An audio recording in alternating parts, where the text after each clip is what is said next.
ಎಲ್ರಿಗೂ ನಮಸ್ಕಾರ. ಇವತ್ತು ಕಾಬೂಲ್ ಕಡಲೆ ಬಸ್ಲಿ ಮಾಡ್ತಾಯಿದ್ದೀನಿ. ಕಾಬೂಲ್ ಕಡಲೆ ಬಸ್ಲಿ ಮಾಡೋದಕ್ಕೆ ಕಡಲೆನ ಒಂದು 8 ಅವರು ನೀರಲ್ಲಿ ನೆನೆಸಿಟ್ಟಿದೆ. ಅದಾದಮೇಲೆ ಕುಕ್ಕರ್ಗೆ ನೀರು ಇಟ್ಬಿಟ್ಟು ಒಂದು ಸ್ವಲ್ಪ ಉಪ್ಪು ಹಾಕ್ಬಿಟ್ಟು ಒಂದು 3ರಿಂದ 4 ಸಲ ಕೂಗಿಸ್ಕೊಬೇಕಾಗುತ್ತೆ. ಈಗ ಒಗ್ಗರಣೆ ಮಾಡ್ಕೊಳ್ಳೋಣ. ಒಗ್ಗರಣೆ ಮಾಡ್ಕೊಳೋದಕ್ಕೆ ಸ್ಟವ್ ಮೇಲೆ ಬಾಣಲಿ ಇಟ್ಬಿಟ್ಟು ಎಣ್ಣೆ ಹಾಕ್ಕೊತಾ ಇದ್ದೀನಿ. ಸಾಸಿವೆ ಮತ್ತು ಜೀರಿಗೆನ ಸೇರಿಸ್ಕೊಂಡಿದ್ದೀನಿ.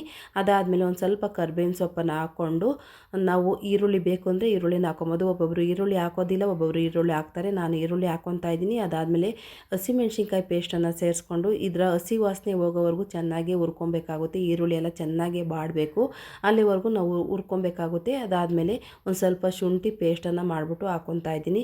ರುಚಿಗೆ ತಕ್ಕಷ್ಟು ಉಪ್ಪು ಹಾಕ್ಬಿಟ್ಟು ತೆಂಗಿನಕಾಯಿ ತುರಿ ಹಾಕ್ಬಿಟ್ಟು ನಾವು ಬೇಯಿಸಿರೋ ಕಾಬೂಲ್ ಕಡಲೆನ ಹಾಕ್ಬಿಟ್ಟು ಚೆನ್ನಾಗಿ ನೀಟಾಗಿ ಮಿಕ್ಸ್ ಮಾಡಿಕೊಂಡು ಕೊನೆಯದಾಗಿ ಕೊತ್ತಂಬರಿ ಸೊಪ್ಪು ಹಾಕ್ಬಿಟ್ಟು ಎಲ್ಲ ನೀಟಾಗಿ ಮಿಕ್ಸ್ ಮಾಡಿಕೊಂಡ್ರೆ ರುಚಿಕರವಾದ ಕಾಬೂಲ್ ಕಡಲೆ ಪ್ರಸಾದ ರೆಡಿಯಾಗುತ್ತೆ. ಫ್ರೆಂಡ್ಸ್, ಈ ವಿಡಿಯೋ ಇಷ್ಟ ಆದರೆ ಕಲಾ ಟಿವಿ ಕನ್ನಡ ಚಾನಲ್ನ ಸಬ್ಸ್ಕ್ರೈಬ್ ಮಾಡ್ಕೊಳ್ಳಿ. ಹಾಗೆ ವಿಡಿಯೋಕ್ಕೊಂದು ಲೈಕ್ ಕೊಡಿ. Thank you for watching friends.